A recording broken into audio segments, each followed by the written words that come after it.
Počasie nám ukazuje, že sa jar blíži a z jarou prichádza aj veľkonočné sviatky.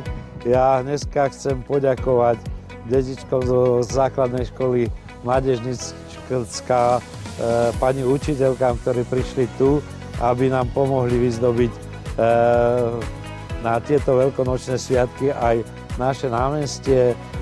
Vajíčkami vyzdobili stromky. Pán košikár, ktorý je tu, ktorý nám už dlho ukazuje remeslo, ktoré vie, či už pletenie korbáčov alebo košíkov detičkom. Niektorým uplietol už šťubačkové korbáče, niektorých to naučí, takže dúfam, že už si to aj sami budú vedieť upliesť.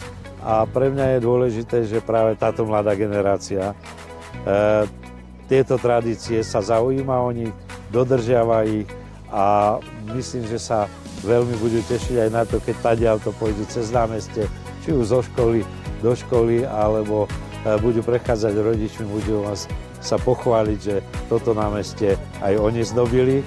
Táto komunita je pre mňa veľmi dôležitá, že od tej najmladšej generácie po tú najstaršiu takto v meste žijeme, udržiavame si a skrašľujeme. My sme tiež už začali skrašľovať námestie kvetinovou výzdobou, ktorá zatiaľ je nasadená, pripravená a ak nebudú už mrazy, aby nám zničili kvetinovú výzdobu, tak ju dáme práve na námestie, aby sme po tej zime, ako sme v nedeľu Morenu poslali dolu Kysucov preč, zimu a choroby sme pustili z Morenov dolu riekou, aby sme aj tú jar farebnú očakávali a vyzdobili si námestie, aby sa nám tu lepšie žilo a aby sme mali lepšie prostredie. Takže ďakujem všetkým, ktorí sa o to pričinili. Na Veľkú noc vám prajem požehnané veľkonočné sviatky a že ich prežijeme v zdraví.